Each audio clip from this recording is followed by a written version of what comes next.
Well, hi, and welcome to another LRCC Soundbite. After all the excitement of telling the story of Jesus' ascension last week, when he went back to heaven, how can it get better? Well, here's how. Today is often called the birthday of the church, so happy birthday! Last week, I mentioned that when Jesus went back to heaven, he said he would do two things. One of them was to send a helper for everyone who was or would ever become a friend of Jesus, to help them spread the news that Jesus had commissioned them to spread all over the world. 10 days after Jesus went back to heaven, the helper arrived.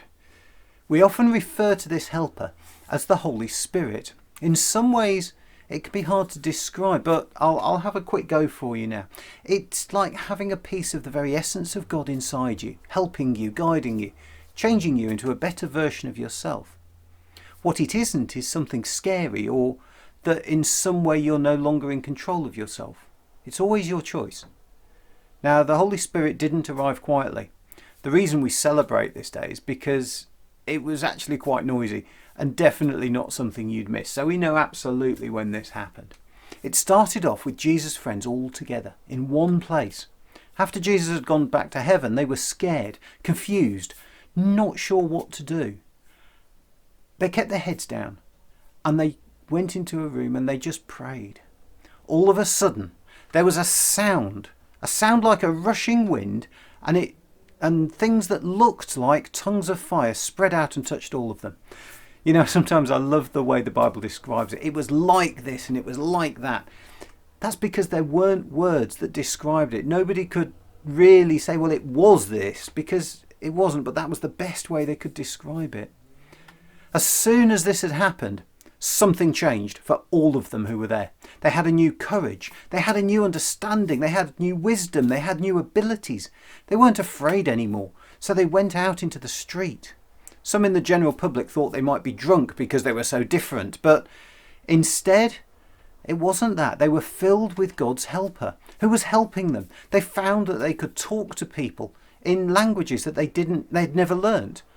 They suddenly had the words to explain what Jesus' message was and to spread the news that Jesus had asked them to do. You know, that first day, over 3,000 people heard them talk, believed the message that they'd got, and came to know Jesus.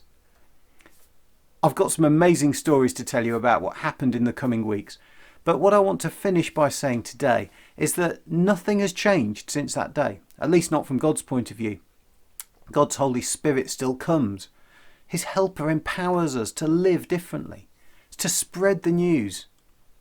I sometimes think that in the church we can get in the way if we're not careful and try to overanalyze or restrict what we do. But God's Spirit is still the same today as it was back then.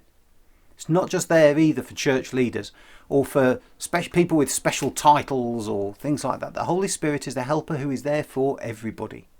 Absolutely all of us. Anyone who commits themselves to try and live the way that Jesus asked them to. And that means, of course, that when you're a Christian, you're never alone because God is always right there with you. I'd love to tell you more about it, so feel free to call in on us on a Sunday afternoon outside 44 Lindbergh Road, or drop me a line any other time. God bless you, and I hope you have a great week.